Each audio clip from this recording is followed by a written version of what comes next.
주와 같이 길 가는 것 즐거운 일 아닌가.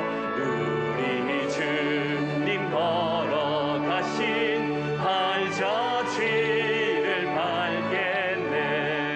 한 걸음 한 걸음 주 예수와 함께 날마다 날마다 우리 걸어가리.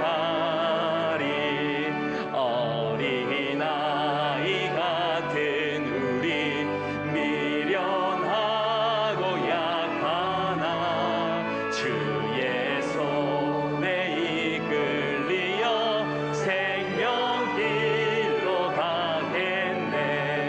한 걸음 한 걸음 주 예수와 함께 날마다 날마다 우리 걸어가리.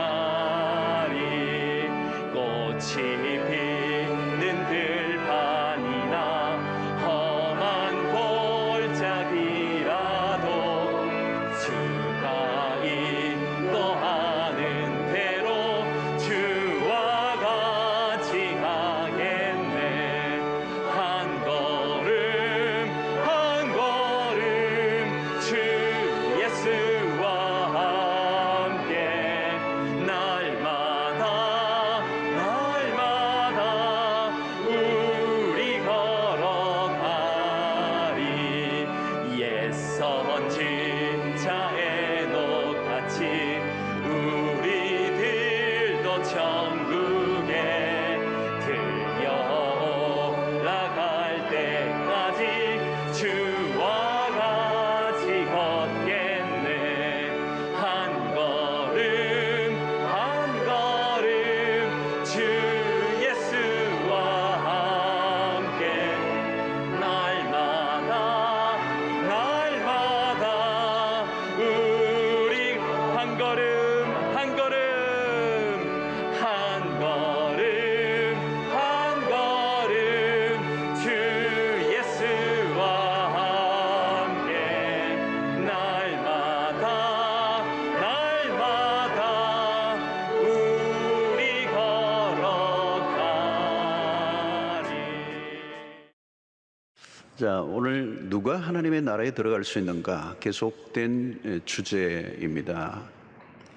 우리 지난 시간에는 어린 아이와 같지 아니하면 하나님의 나라에 들어갈 수 없다 이렇게 했습니다. 그 어린 아이란 연약하고 보잘것없는 그런 존재로 비유가 됩니다. 그 어린 아이와 같지 않으면 하나님의 나라에 갈 수 없다. 그렇게 작고 무력하고 보잘것없고 연약한 존재의 모습을 가져야 하나님의 나라에 갈 수 있다 얘기했다면, 오늘은 좀 더 그 어린아이와 대조적인 인물, 한 부자 청년의 이야기입니다. 어린아이와는 매우 대조되는 인물이 오늘 나오고 있습니다. 오늘 이 부자 청년의 얘기는 공간복음에 모두 다 나옵니다. 오늘 여기 보면 어떤 사람이 예수님에게로 와서 물었습니다. 선한 선생님, 내가 무엇을 하여야 영생을 얻으리까? 참 좋은 질문을 가지고 왔습니다. 누구나 이 질문을 보면 그 사람의 수준이 보이죠. 놀라운 질문을 갖고 왔습니다. 대개 예수님을 찾아오는 사람들은 주로 현실적인 문제를 가지고 찾아왔습니다. 병을 고치게 해달라 라든가 자기의 일신상의 필요를 채우기 위해서 예수님께 대부분 왔습니다. 오늘 또 우리가 교회에 찾아오시는 분들도 어떤 이유를 가지고, 다양하게 어떤 이유를 가지고 다가오시죠. 자, 그런데 오늘 이 사람은 다른 차원의 주제를 가지고 예수님을 찾아왔습니다. 어떻게 하여야 영생을 얻으리까? 그런데 오늘 이 이야기에서 우리가 놓치지 말아야 될 하나의 포인트가 있습니다. 이 질문, 어떻게 영생을 얻을 수 있습니까? 라고 하는 이 질문을 던진 이 사람이 누구인가? 라고 하는 것입니다. 오늘 이 마가복음은 어떤 사람이라고 했고요. 마태복음은 청년이라고 그랬습니다. 누가복음은 어떤 관리라고 했습니다. 마태, 마가, 누가복음의 공통점은 부자다 그랬습니다. 이 사람이 부자다. 근데 그냥 부자가 아니고 큰 부자였더라. 거부라고 얘기할 수 있죠. 자, 종합해 보면 이 사람은 부, 그리고 권력, 그리고 젊음을 가진 사람입니다. 이런 사람을 우리는 뭐라고 얘기하죠? 성공했다 그럽니다. 성공한 사람, 자신이 원하는 것을 다 이루은 사람입니다. 여러분, 이런 상황에 있다면 부러워할 것이 하나도 없습니다. 젊은 나이에 엄청난 부를 가지고 있고, 그리고 상당한 높은 사회적 지위에 올라 있습니다. 자, 그런데 그가 영생에 대한 관심을 가지고 예수님께 나왔다는 겁니다. 이건 특이한 일입니다. 엄청난 부와 권력과 젊음까지 가진 사람이라면 가장 현실적일 수 있습니다. 성공과 출세를 한 사람들은 현재 자신의 삶을 그런 상태를 유지하고 싶어 하겠죠. 요즘 영끌이라는 말을 씁니다. 영끌. 영혼의 힘까지 끌어모아. 그런 말이죠. 투자하자. 뭐 이런. 영혼의 그 힘까지 다 끌어모아서 오늘 현재의 삶에 집중하자는 거잖아요. 우리 시대가 그렇습니다. 풍요의 시대예요. 어느 때보다도 그럼에도 불구하고 사람들은 목이 말라 있습니다. 그래서 감사를 잃어버린 시대죠. 더 가지고 싶은 욕구, 그 갈증에 시달리고 있습니다. 어쩌면 현대적으로 적용해 본다면 이 부자 청년은 재테크에 관심을 가져야 어울립니다. 현대인들의 관심은 미래보다 현실에 있습니다. 철저히 세속적이고 현실적이에요. 그래서 사람들의 대화의 내용을 들어보면 주로 대부분은 현세예요. 재산을 어떻게 정식시킬 수 있을까? 주식시장의 변화? 부동산? 아니면 건강관리? 취미생활? 조금 더 미래를 생각하는 사람은 노후? 여러분, 무엇보다도 물질적 부여는 영혼을 어둡게 만듭니다. 물질은 쉽게 사람들의 마음을 다 장악해버려요. 그리고 그 가진 부를 즐기기에 바쁩니다. 다 그런 것은 아니지만 이런 부류라면 영적인 것에 별 관심이 없을 가능성이 매우 높아요.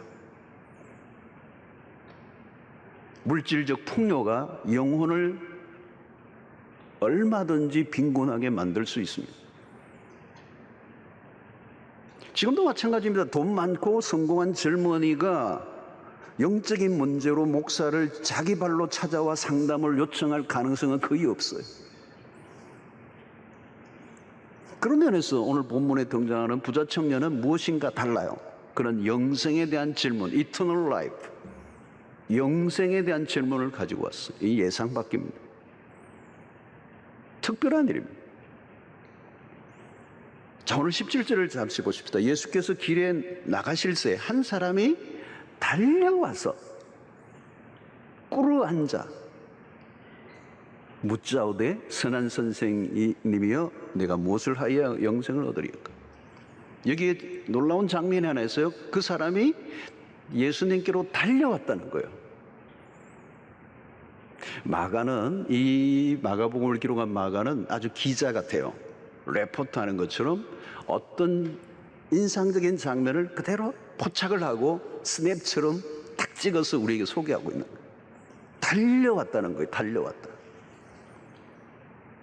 자, 여러분, 뜨거운 팔레스타인입니다. 이것은 지금 우리나라 이런 여름처럼 아주 뜨거운, 태양이 뜨거운 팔레스타인의 날씨에, 그것도 돈 많고 젊은 사회적 신분을 갖추고 있는 사람이 지금 달려왔다는 것은 이건 특이한 일입니다. 왜 달려왔을까요, 여러분? 절박한 거예요. 가볍게 영생의 문제를 가지고 온 게 아니에요. 매우 절박함을 가지고 왔다. 자, 달려올 뿐만 아니라 오늘 보니 달려와서 꿇어 앉아 그랬어요. 여러분, 태도를 보면요, 그 사람을 대충 알 수 있습니다. 상담을 와도 그 태도를 보면 아주 절박한 사람이 있는가 하면 그저 한번 들어보려고 이렇게 온 사람도 있을 수 있어요. 근데 이 사람은 너무도 간절해요. 그리고 진실한 모습, 그리고 매우 겸손한 모습. 이런 성공에 도취된 사람에게서 드러나는 우쭐그림이라는 게 있죠.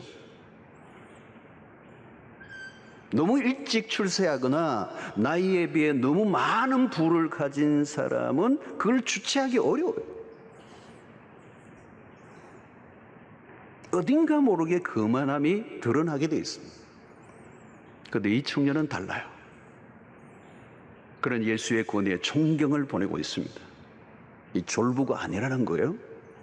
꽉 찬 사람, 그가 얼마나 자신의 인생에 진지한 태도를 갖고 있는가를 보여주고 있는 대목입니다. 매우 매력적인 사람입니다. 내가 무엇을 하여야 영생을 얻으리까? 자, 이 질문에 대한 주님의 답변이 무엇입니까? 19절에 내가 계명을 하나니 살인하지 말라, 간음하지 말라, 도둑질하지 말라, 거짓 증언하지 말라, 속여 빼앗지 말라, 내 부모를 공경하라 하였느니라. 그 십계명의 말씀입니다. 자, 그런데 이 말씀에 청년의 대답이 놀랍습니다. 20절. 그가 여짜오되 선생님, 이것은 내가 어려서부터 다 지켰나이다. 계명을 다 지켰는데 어려서부터 다 지켰다는 대단한 것입니다. 계속 지금 이 청년을 보면 우리를 다양한 영역으로 길을 죽이고 있어요. 돈과 권력을 가진 젊은이가 율법을 지키는 일에도 최선을 다했다. 그의 도덕성을 알려주는 것입니다. 그는 얼렁뚱땅 교인이 된 게 아니에요. 여러분, 돈을 버는 것과 예수를 열심히 믿는 일이 양립한다는 게 얼마나 어려운가를 알 것입니다. 신앙생활도 잘하고 돈도 잘 버는 거 쉽지 않아요, 세상 속에서. 불의와 타협하지 않고 검은 돈을 찾지 않고 정상적인 방식으로 돈을 버는 거 어려운 거예요. 빽과 줄을 대지 않고 올곧게 높은 지위에 오른다. 이건 쉬운 게 아니에요. 그런 관점에서 보면 이 부자 청년은 외형적으로만 보면 이 청년 그냥 패스예요. 인정이에요. 그리고 이 청년의 모습에 자신감이 엿보입니다. 나는 다 지켰습니다. 선생님이 더 지키라고 하면 또 하겠습니다. 그런 이미 어디인가 도달해 있다는 느낌이 듭니다. 부와 지위와 젊음, 종교적 성취까지 이루었습니다. 그렇다면 만족할 만하잖아요. 그런데 예수님을 찾아왔습니다. 왜일까요? 다 가진 겁니다. 다 이루었어요. 그런데 왜 예수님을 찾아온 것입니까? 여전히 목이 마른 것입니다. 많은 부와 성공에도 종교적 열심에도 채워지지 않는 공허, 뭔가 모르는 내적 불안. 여러분, 무엇인가 최선을 다해 노력을 하고 성취해 본 사람들만이 느끼는 뭐가 있어요? 목마름. 이 청년은 매우 정직한 사람이에요. 자신의 영혼의 목마름을 무시하지 않았습니다. 대개는 이런 영혼의 목마름을 무시하고 살아요. 다 눌러버려요. 배부른 소리 하지 마. 그런데 이 사람은 예수님을 찾았습니다. 그런 정직한 사람입니다. 자, 이제 예수님으로부터 이 청년은 한 말씀을 기다리고 있습니다. 이때 다 지켰습니다라고 하는 그 청년을 향하여 예수님이 하신 말씀은 결정적입니다. 21절의 말씀. 예수께서 그를 보시고 사랑하사 이르시되 내게 아직도 한 가지 부족한 것이 있으니 가서 내게 있는 것을 다 팔아 가난한 자들에게 주라. 그리하면 하늘의 보화가 내게 있으리라. 그리고 와서 나를 따르라 하시니 그랬습니다. 예수님이 이 말씀은 부자 청년에게 찬물을 끼얹었습니다. 그가 무엇인가 칭찬을 기대했을지 모릅니다. 그런데 한 가지 부족한 게 있다는 거예요. 비수를 들이댄 겁니다. 충격적인 말씀을 하셔요. 내가 한 가지 부족한 게 있다. 내게 있는 것을 팔아 가난한 자에게 주라. 그리고 와서 나를 쫓아라. 핵심을 건드렸어요. 아니, 겁으로 있는 이 사람에게 그것을 다 팔아라는 거예요. 가혹한 것 같아요. 그런데 여러분, 예수님은 이 청년에게 가혹하게 대하시지 않습니다. 오늘 21절을 자세히 보면 예수께서 그를 보시고 사랑하사 이르되 그랬어요. 사랑하셨다는 겁니다. 무슨 의미일까요, 여러분? 예수님은 그를 매우 귀하게 여기고 계세요. 그를 도와주고 싶었습니다. 진정으로 영생의 길을 가르쳐주고 싶었어요. 주님은 그를 사랑으로 대하셨습니다. 주님은 당신에게 다가오는 이 진지한 영혼을 무시하고 싶지 않았어요. 진심으로 영생의 길로 인도하고 싶어 했던 거죠. 얼마나 답답했으면 그런 신분과 사회적 조건을 다 갖추고도 주님에게 달려왔겠는가. 주님은 그 마음을 읽고 계신 거죠. 주님의 처방은 간단하고 명료했습니다. 모든 재산을 팔아 나누라. 그리고 와서 나를 쫓으라. 위협적으로 들렸을지 모르지만 이것은 주님의 진정한 사랑의 음성이었습니다. 자, 이때 청년의 반응이 궁금합니다. 22절. 그 사람은 재물이 많은 고로 이 말씀으로 인하여 슬픈 기색을 띠고 근심하여 가니라 그랬어요. 의외로 빠르게 상황이 종료되었습니다. 청년의 결함은 무엇입니까? 그가 처음 주님에게 선한 선생님, 내가 무엇을 하여야 영생을 얻으리까? 영생을 얻는 방법을 찾고 있습니다. 선한 선생님, 예수님을 그렇게 부른 것 안에서도 그의 관심이 무엇인가? 도덕적 행함에 있다는 걸 알려주고 있습니다. 그는 자신의 노력과 열심으로 선을 쌓고 영생을 얻을 수 있다고 여겼습니다. 그러나 그것은 착각입니다. 인간적 어떤 열심으로도 구원에 이를 수 없습니다. 율법을 열심히 지킨 사람들은 자기 의에 사로잡혀요. 그러나 그것은 하나님이 인정하신 의가 될 수가 없습니다. 열심은 자기 만족이지 하나님을 만족시킬 수는 없습니다. 인간이 아무리 자기 의를 자랑해도 흠이 있습니다. 완벽할 수 없습니다. 예레미야서에 의하면 우리의 의는 더러운 옷과 같다. 바울도 회심하기 이전에는 율법의 의로는 흠이 없는 자라고 했습니다. 그것은 어느 정도 깨끗하게 알 수 있습니다. 그러나 안을 들여다보면 심각합니다. 섣부른 자기 의에 대한 만족은 위험한 것입니다. 영생은 우리의 힘으로 얻어낼 수 있는 것이 아니라 하나님의 편에서 일방적으로 베풀어 주시는 호입니다. 자기 힘을 의지하여 신앙생활하는 사람들이 종종 있습니다. 열심히 교회 다니고 열심히 헌금하고 열심히 봉사도 합니다. 열심히 하는데 무엇이 문제가 될까요? 그 열심의 주도권이 자기 자신에게 있다는 데 문제가 있습니다. 자기 열심, 자기 확신, 자기 만족. 여러분, 구원의 확신을 가지는 것도 좋아요. 그러나 구원은 나의 확신의 유무와 상관이 없어요. 내가 열심히 신앙생활을 하면 구원의 확신이 들었다가 열심히 식어지면 지옥에 갈 것 같은 느낌이 든다면 그 구원은 날마다 오락가락하는 것이죠. 자기의 감정의 상태에 따라, 자기의 열심에 따라. 나로부터 출발한 열심은 결국 한계를 만나게 됩니다. 종교란 무엇입니까, 여러분? 인간으로부터 출발해서 인간으로 끝이 나는 겁니다. 이게 얼마나 위험한 일인지 모릅니다. 구원이 자기의 행동에 달려있는 겁니다. 사실 모든 종교가 그래요, 여러분. 인간의 행위에 구원이 다 매달려 있어요. 이슬람이 마찬가지예요. 그들은 구원이 자신의 행위에 열심히 달려있다고 믿어요.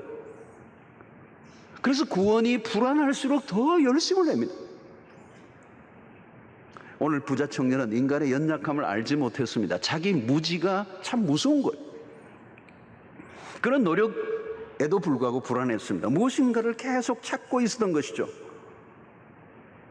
노력하지만 만족할 수가 없었습니다. 자기 행위에 기반을 둔 신앙의 약점이죠. 여러분, 열심 자체가 나쁜 것은 아닙니다. 그러나 우리의 열심이 구원의 조건이 될 수 없다는 것. 자기 열심을 신앙으로 착각하면 안 되는 것입니다. 이 청년은 어려서부터 계명을 다 지켰습니다. 그런데 주님의 말씀 한마디에 다 무너져 버려요. 그는 자기가 가진 재산을 팔아 가난한 자에게 나눠줄 수 없었습니다. 우리는 여기에서 오해하지 말아야 될 게 있습니다. 예수님은 모든 사람에게 재산을 다 팔아 가난한 사람에게 나누어 주어야 구원 얻는다는 얘기를 한 게 아닙니다. 예수님은 무소유를 가르치지 않았습니다. 구원을 받으려면 자신의 재산을 소유하면 안 된다 하는 것도 아니에요. 기독교는 금욕적인 것이 있지만 금욕주의를 주장하지도 않습니다. 예수님은 가난을 강요하신 적이 없습니다. 부와 가난은 구원과 상관없어요. 가난하다고 구원을 받기 좋은 상태인가? 말하기 어려워요. 가난해도 탐욕적인 사람이 될 수 있습니다. 성경에는 부자들이 많이 언급됩니다. 아브라함 거부였습니다. 욥도 마찬가지. 부와 가난이 구원의 기준이 아니죠. 부를 가지고도 신앙생활을 잘 할 수 있습니다. 세상적으로 성공한 사람들 가운데서도 신앙생활을 잘 하는 분들이 많이 있습니다. 그렇습니다. 여러분, 영적으로 준비된 사람들이라면 돈이 아무리 많아도 신앙의 손해를 보지 않습니다. 오히려 물질을 잘 조절하여 하나님의 나라를 위해 아름답고 멋지게 사용할 줄 압니다. 성숙한 신앙이란 뭘까요, 여러분? 물질의 지배를 받지 않는 것입니다. 그러나 신앙이 성장도 하지 않은 채 신앙은 하나도 없는데 돈이 계속 많아지면 어떻게 될까요? 하나님으로 더 멀어질 가능성이 충분히 있습니다. 돈의 유혹은 강력한 것입니다. 돈 때문에 믿음을 잃어버린 사람이 한둘이 아닌 것입니다. 오늘 본문의 핵심은 자기의 재산을 팔아야만 구원을 얻을 수 있다는 것을 말하는 게 아니라고요. 지금까지 지켜온 것 가운데 한 가지만 더 지키면 영생에 이른다, 그런 뜻도 아니에요. 예수님은 지금 부자 청년이 어려서부터 율법을 다 지켜왔다는 것, 그 지킴으로 영생을 얻을 수 있다고 생각하는 그 착각을 깨뜨리고 있는 것입니다. 재산을 팔아 가난한 자에게 나눠주라는 주님의 말씀으로 그의 연약함이 드러났습니다. 여러분, 하나님은 잘 알고 계세요. 누가 하나님을 속일 수가 있겠습니까? 각 개인마다 아킬레스 끈이 하나씩 있어요. 결정적인 결함. 어느 것 하나를 건드려 보면 실체가 드러나고 있어요. 사람마다 그 결함이 다를 수 있는 거죠. 오늘 부자 청년의 착각은 무엇입니까? 10계명을 2계명으로 우리가 부류로 나누죠. 1계명부터 4계명까지는 하나님을 사랑하는 것, 5계명부터 10계명까지는 이웃 사랑하는 것.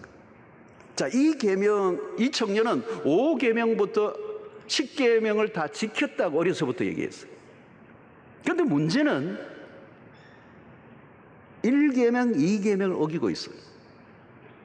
여러분, 10계명 가운데서도 앞부분이 중요합니다. 특별히 1계명이 중요합니다. 1계명을 깨면 다 깰 수 있습니다. 그런데 이 청년은 지금 하나님 외에 다른 신을 섬기고 있는 거예요. 뭐예요? 맘몬이라는 신이에요. 하나님보다 물질을 더 사랑하고 있는 것입니다. 하나님에 관한 계명을 지키지 못하면 나머지 이웃 사랑에 대한 계명을 역시 온전히 지킬 수가 없습니다. 하나님을 하나님으로 인정하는 삶이 아니면 다른 계명은 소홀히 다룰 수밖에 없는 것이죠. 하나님을 사랑하지 않는 자가 어찌 이웃을 온전히 제대로 사랑할 수가 있겠습니까? 그러므로 이 청년이 1계명을 깨었다는 관점에서 보면 그가 어려서부터 모든 계명을 다 지켰다 하고 하는 이 모든 것들이 얼마나 허구인가를 지금 드러내고 있는 것입니다. 그러므로 한 가지 부족한 것은 결국 여러 가지 중 하나가 아니라 결정적인 결함. 그가 얼마나 주님 물질을 사랑하고 있는가를 이 마지막 절에서 잘 보여주고 있습니다. 슬픈 기색을 띠고 근심하며 가니라. 그런 물질을 넘어서지 못했습니다. 그런 하나님보다 물질을 사랑한 사람이었습니다. 주님이 드러내시기까지는 숨겨져 있었어요. 그런 모든 계명을 잘 지킨다고 자부했습니다. 그러나 실체가 다 드러나고 말았어요. 자아도취, 자아만족, 자기의, 자기에 대한 무지의 결정판. 성도 여러분, 신앙의 실체를 확인해야 합니다. 주님이 실상을 드러내면 달라질 수 있다는 거예요. 그가 어려서부터 자타가 공인하는 종교적 모범생. 그러나 주님 앞에서는 한순간에 무너져 버리고 말았어요. 자, 오늘 22절을 다시 한번 봐야 돼요. 그 사람은 띄워주세요. 그 사람은 22절 그 사람은 나왔어요. 그 사람은 재물이 많은 고로 이 말씀으로 인하여 슬픈 기색을 띠고 근심하며 가니라. 자, 여러분, 이 부자 청년은 한순간에 슬픔에 빠졌어요. 여러분, 여기서 근심하며 가니라 할 때 이 근심은 단순히 근심한다는 정도가 아니라 원어적 의미를 찾아보면 절망의 상태에서 고통을 느끼고 있다는 뜻입니다.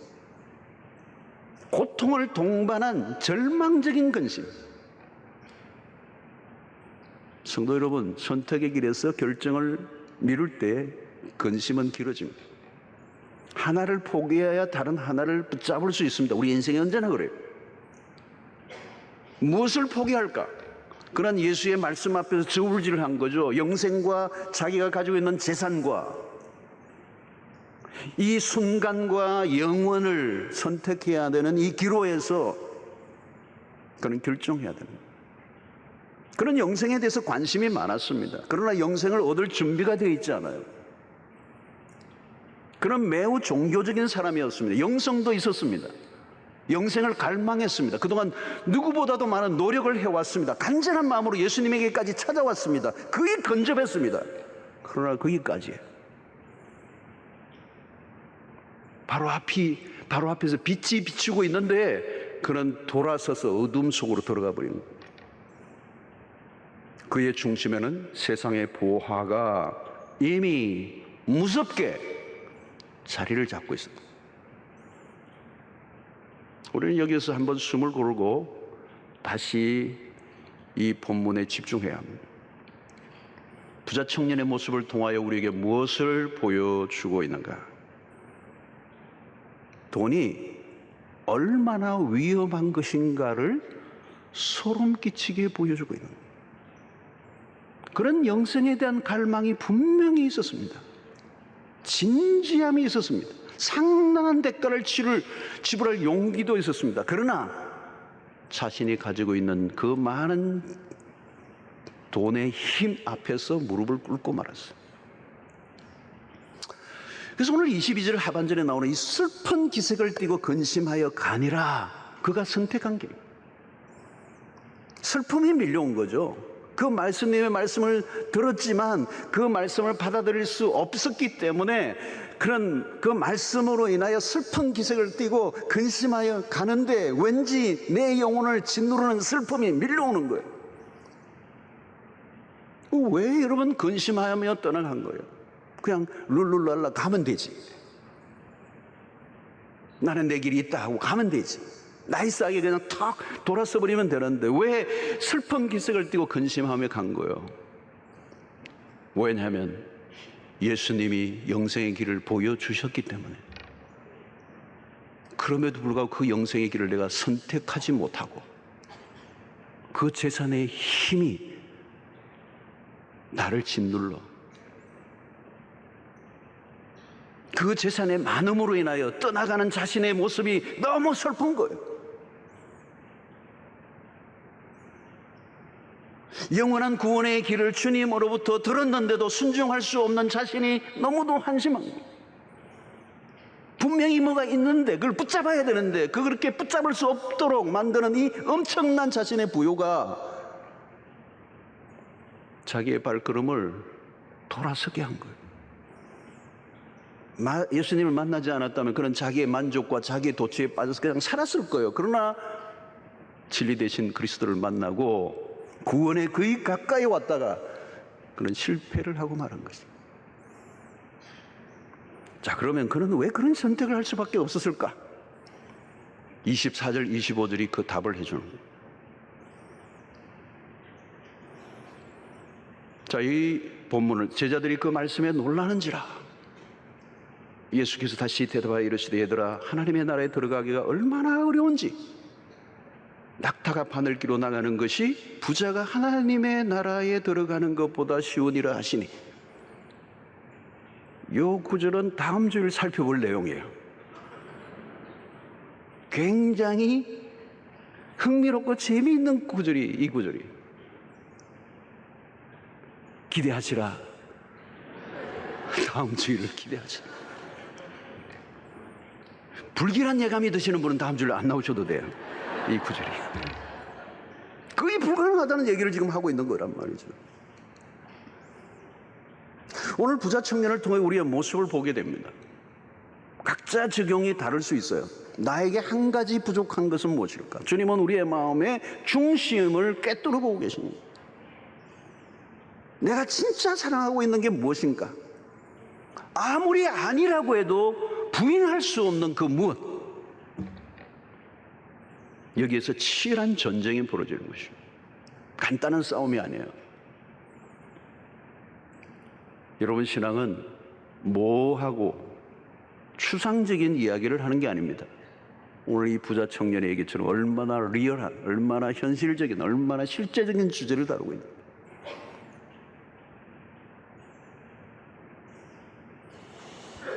여러분, 신앙의 길은 리스크를 요구하는 겁니다. 넓은 길이 아니에요. 좁은 길이라는 거예요. 저는 마가복음을 계속 강해를 하는 가운데 이 말씀 그대로 설교를 하면 우리는 감당이 안 돼요. 저는 굉장히 많이 수위를 낮추는 거예요. 우리의 신앙의 길이 결코 만만하지 않다는 거예요. 히브리서 11장 26절을 보십시오. 그리스도를 위하여 받는 수모를 애굽의 모든 보화보다 더 큰 재물로 여겼으니 이는 상 주시는 이심을 바라보며. 여러분, 이 구절이 이해가 됐어요, 여러분? 그리스도를 위하여 받는 수모, 고난, 핍박, 환난, 모든 걸 다 내어 뺏긴 그 삶이 애굽의 모든 보화보다 더 큰 재물로 여겼으니, 이야, 엄청난 얘기예요.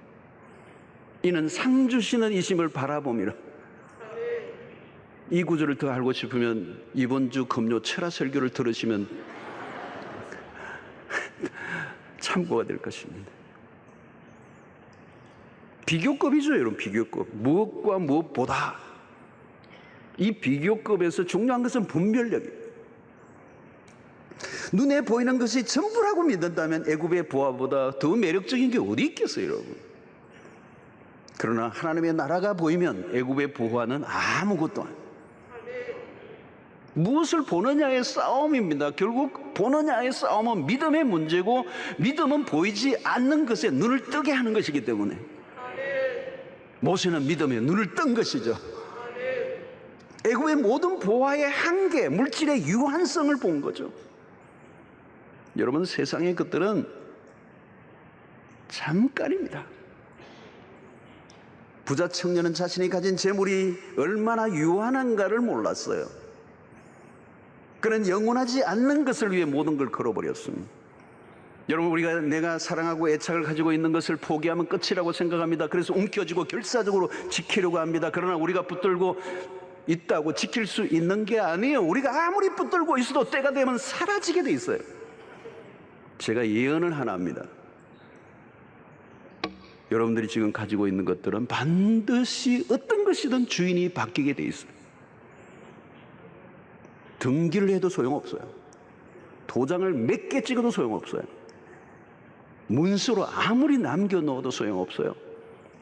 주인이 바뀌게 됐어요. 왜냐하면 내가 돌아가시기 때문에. 눈에 보이는 것들은 순간입니다. 영원하지 않습니다. 재물이 얼마나 잠깐인지, 권력이 얼마나 유한한지, 젊음도 얼마나 한순간에 지나가는지.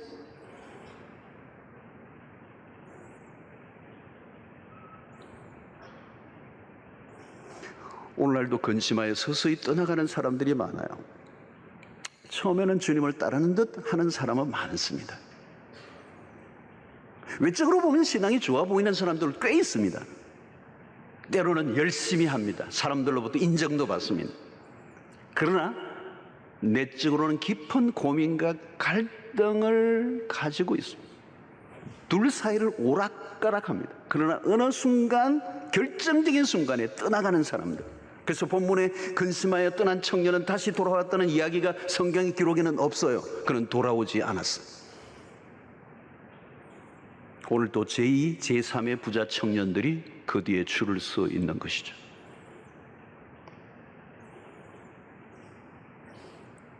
오늘 이 본문에서 재미있는 것은 그 떠나가는 그 청년을 예수님이 붙잡지 않았다는 거예요.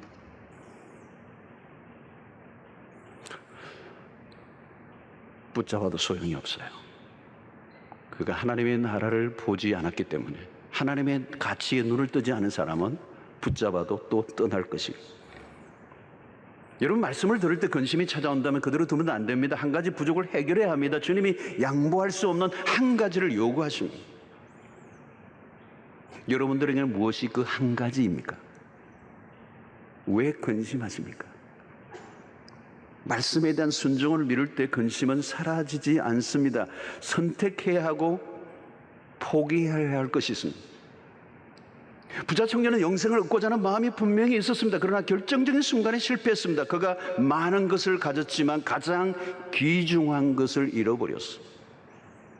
자신이 쌓은 재물이라는 거대한 울타리 안에 갇히고 만 것입니다. 주님은 계속 말씀하십니다. 팔아라. 다 팔아라. 그리고 나누어 주라. 그리고 나를 따르라. 여러분, 이게 뭐예요? 전부 다 명령형입니다. 명령형. 권면이 아닙니다. 설득이 아닙니다. 그냥 명령입니다. 그러니까 고민 오래 하면 안 돼요. 결단을 촉구하는 것이죠.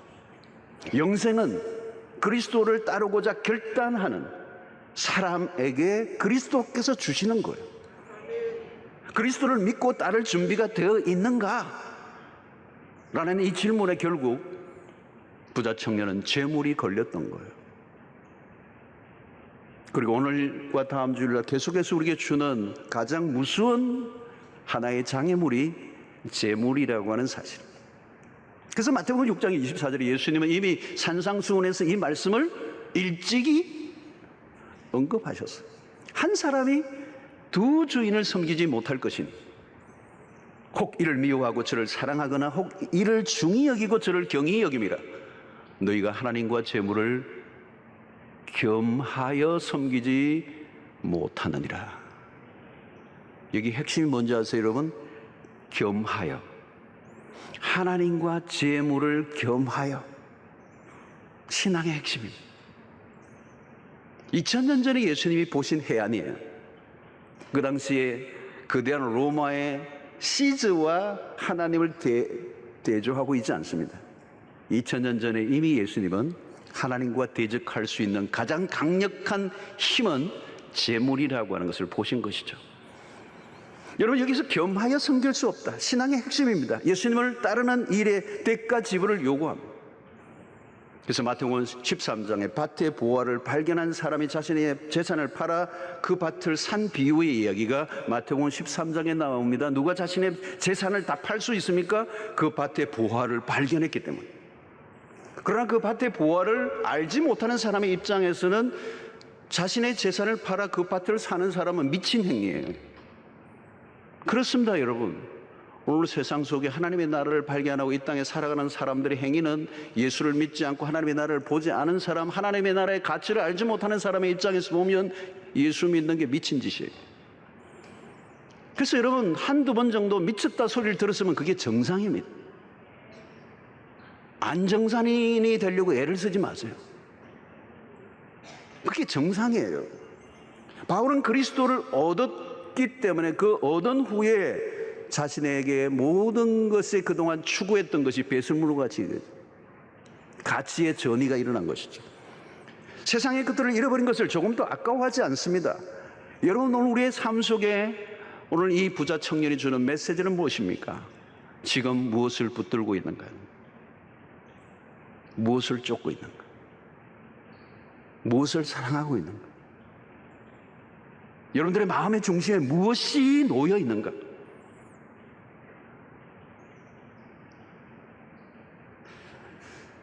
정리를 하라는 것입니다. 근심하며 떠나면 안 됩니다. 근심하고 떠났던 사람이 있으면 다시 돌아오시길 바랍니다. 그리스도를 따르는 것입니다. 영생의 삶을 놓치지 않게 되길 바랍니다. 소유의 소유를 당하지 않게 되길 바랍니다. 물질이 주인된 삶을 청산하라는 거예요. 하나님과 재물을 겸하여 섬길 수 없다고 말씀하는 것입니다. 오직 하나님만이 우리의 전부가 되신다고 고백을 하라는 것입니다. 오늘 믿음으로 하나님의 나라의 가치에 눈을 뜬 여러분들 되시기를 바라고, 지금은 대단히 엄청나 보이지만 한순간에 지나가 버리는 이 세상의 것에 눈독을 들이지 말고 영원한 하나님의 나라의 세계에 눈뜬 자로 믿음으로 살아가는 여러분들 되시기를 주의 이름으로 축원합니다. 우리 시간에 말씀을 잠시 생각하며 함께 기도하는 시간을 갖겠습니다. 지금은 교회를 나오고 신앙생활을 한다고 하고 열심히 하는 것 같지만 어느 순간 이 한 청년의 고민 그거 해결하지 않으면 떠나게 돼 있어요. 종교적 행위에 불과했고 자기 만족에 불과한 것입니다. 턴하셔야 돼요.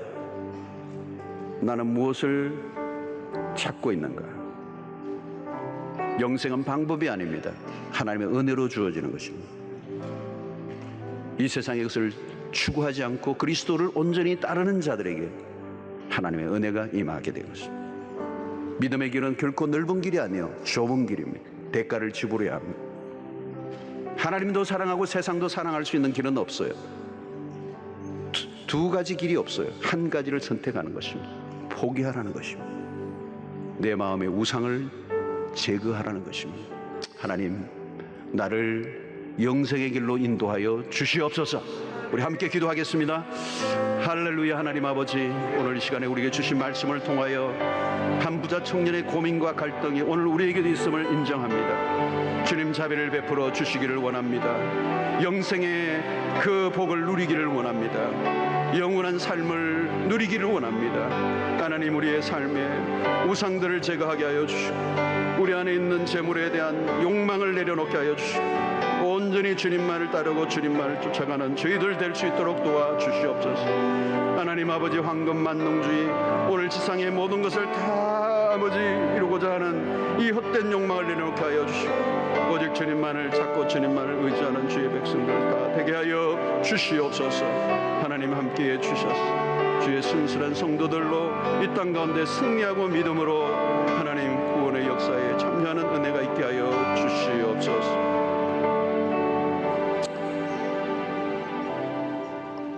하나님 아버지, 우리의 눈을 열어 하나님의 나라를 보게 하여 주시고 잠시 잠깐 지나가는 그들의 우리의 시선을 빼앗기지 않게 하여 주시옵소서. 우리 안에 있는 우상을 제거하게 하여 주시옵소서. 하나님과 재물을 겸하여 섬길 수 없음을 인정하게 하여 주시고 하나님만을 사랑하고 주만을 따라가는 구원받은 백성들 되게 하여 주시옵소서. 갈등을 제거하게 하여 주시옵소서. 고민이 사라지게 하여 주시옵소서. 선명하게 주님만을 따라가는 백성들이 되게 하여 주시옵소서. 예수님의 이름으로 기도하옵나이다. 아멘.